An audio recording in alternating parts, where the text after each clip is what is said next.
Bismillahirrahmanirrahim. Assalamualaikum warahmatullahi wabarakatuh.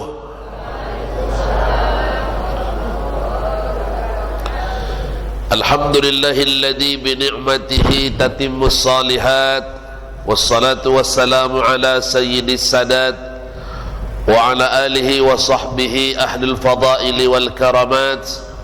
Allahumma salli wa sallim wa barik ala sayyidina wa habibina wa syafi'ina wa zuhurina wa maulana Muhammadin wa ala alihi wa sahbihi rasulillahi ajma'in wa man tabi'ahum bi ihsanin ila yaumiddin, amma ba'du.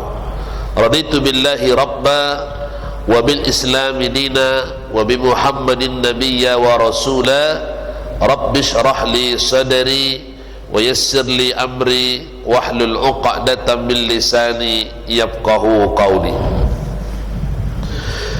Yang sama-sama kita hormati pengurus Masjid Nurul Iman beserta seluruh jamaah yang hadir, bapak-bapak, ibu-ibu, orang-orang tua kami, kaum muslimin dan kaum muslimat, yang besar tak dihimbau gelar, yang kecil tak disebut nama. Semua kita yang hadir di dalam masjid ini mudah-mudahan menjadi hamba yang dimuliakan Allah Subhanahu wa ta'ala. Amin ya rabbal. Tidak ada kata yang lebih indah dan yang lebih pantas kita ucapkan di subuh ini melainkan kata pujian, kata tahmid. Alhamdulillahi rabbil alamin. Segala puji milik Allah, Rabb sekalian alam.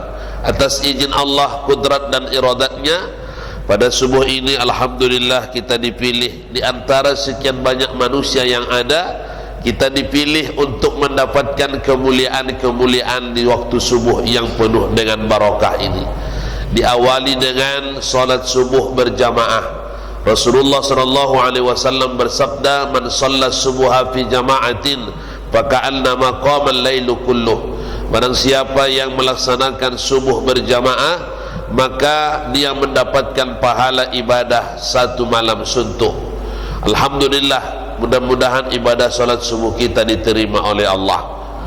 Yang kedua, kata Rasulullah sallallahu alaihi wasallam, "Man shallal ghadata fi jama'atin summa qa'ada yadhkurullah hatta tatlu'a asy-syams summa shalla rak'ataini kanat lahu ka ajri hajjatin wa umrah."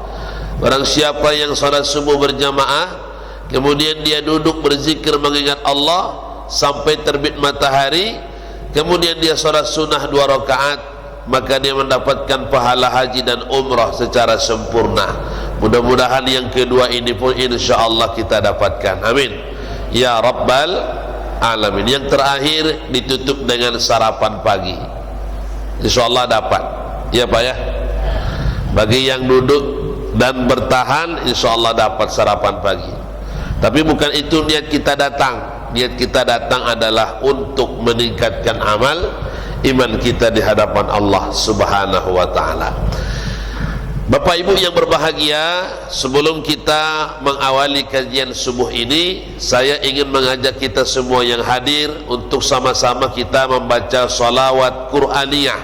Mudah-mudahan kita mendapatkan curahan rahmat subuh ini, dan semua yang hadir ini insyaAllah mendapatkan syafaat Rasulullah sallallahu alaihi wasallam nanti di yaumul qiyamah. Amin ya rabbal alamin. Salawat Qur'aniyah ini mungkin di antara jamaah sudah ada yang hafal, atau mungkin sudah sering mendengar, atau mungkin yang belum pernah sama sekali mendengar. Yang sudah pernah mendengar mengikuti saja, yang sudah hafal mengikut saja, yang belum sambil mengikut sambil dihafal-hafal. Namanya salawat Qur'aniyah. Salatullahi wassalam ala man uhiyal Qur'an. Salatullahi wassalam ala man uhiyal Qur'an wa ahli baitihil kiram wa sahbihi في جو القرآن وأهل بيته الكرام وصحبه في جو القرآن. صلاة الله والسلام على من أوحي القرآن. صلاة الله والسلام على من أوحي القرآن وأهل بيته الكرام وصحبه في جو القرآن وأهل بيته الكرام وصحبه في جو القرآن. اللهم صل وسلم وبارك عليه صلى الله عليه وآله وصحبه وبارك وسلم. Amin ya rabbal alamin. Bapak Ibu yang berbahagia, kajian subuh kita pada hari ini adalah 4 perkara nasihat Rasulullah sallallahu alaihi wasallam yang disampaikan kepada sahabatnya yang bernama Abu Dzar Al-Ghifari. Tapi ini nasihat untuk seluruh kita umat Nabi Muhammad. Walaupun secara khitabnya kepada Abu Dzar Al-Ghifari, tapi nasihat ini berlaku untuk seluruh umat Nabi Muhammad sallallahu alaihi wasallam. Bapak Ibu yang berbahagia, Abu Dzar Al-Ghifari ini salah satu di antara sahabat Nabi yang masuk dia ke dalam Islam, berbeda dengan sahabat-sahabat yang lain. Suatu ketika Abu Dzar Al-Ghifari mendengar ada berita bahwa ada seorang nabi, ada seorang rasul, ada seorang manusia yang diutus di kota Makkah yang menyebarkan agama yang baru. Jadi Abu Dzar Al-Ghifari menganggap sebelumnya agama yang diajarkan oleh manusia ini adalah agama baru. Karena kota Makkah saat itu mereka menyembah berhala, menyembah Lata, Uzza, Haman dan Hubal dan sebagainya. Bahkan di sekeliling Ka'bah itu ditandai dengan ditegaknya berdirinya patung-patung berhala. Maka kemudian Abu Dzar Al-Ghifari mengutus salah satu daripada saudaranya untuk pergi ke kota Makkah, menyelidiki ajaran apa yang dibawa oleh manusia ini. Yang dikatakan orang ini ajaran baru, sebagian mengatakan ini ajaran sesat, sebagian mengatakan ini ajaran yang tidak pernah mereka kenal sebelumnya. Diutusnya lah salah seorang dari saudaranya untuk pergi ke kota Makkah. Bayangkan Bapak Ibu yang berbahagia, dari suku Al-Ghifar. Jadi suku Al-Ghifar ini salah satu suku yang berada di antara kota Makkah dengan kota Madinah. Berada dia di tengah-tengah dari suku Ghifar.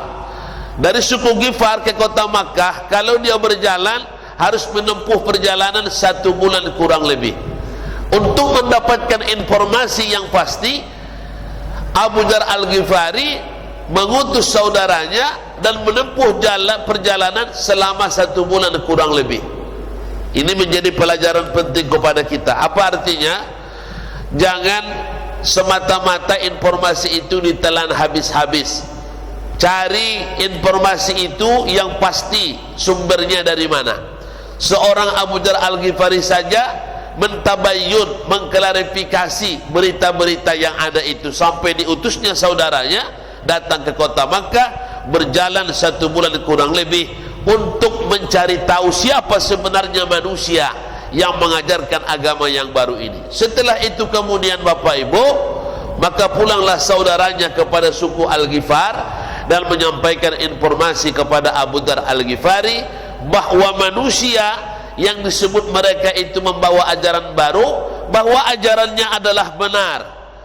bahwa ajarannya tidak ada yang tidak benar, tidak ada yang meles, tidak ada yang apa artinya ajaran yang dibawa oleh Nabi Muhammad itu adalah rahmatan lil alamin, bukan ajaran sesat yang dibawa oleh Nabi Muhammad itu.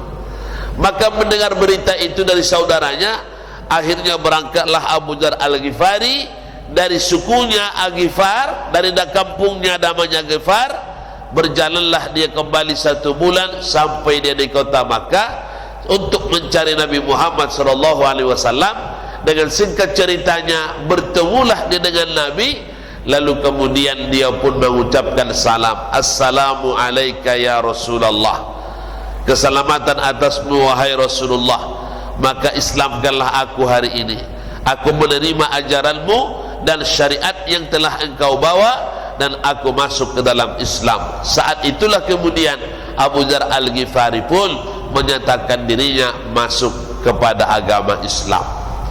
Bapak Ibu yang berbahagia, sehingga kemudian tumbuhlah sahabat Nabi Abu Dzar Al-Ghifari ini menjadi sahabat yang sangat luar biasa. Bahkan kedekatannya kepada Rasulullah itu tak diragukan, sehingga saking dekatnya dia kepada Nabi, maka Nabi memberikan wasiat kepadanya. Nabi menyampaikan wasiat 4 perkara yang menjadi wasiat Nabi kepada Abu Dzar Al-Ghifari, yang insyaallah inilah yang akan kita bahas dalam kuliah subuh ini. Apa yang disampaikan Nabi kepada Abu Dzar Al-Ghifari, Bapak Ibu rahimakumullah? Yang pertama kata Nabi, ya Abu Dzar, jaddinis safinata fa innal bahra amiqa. Wahai Abu Dzar, jaddinis safinata,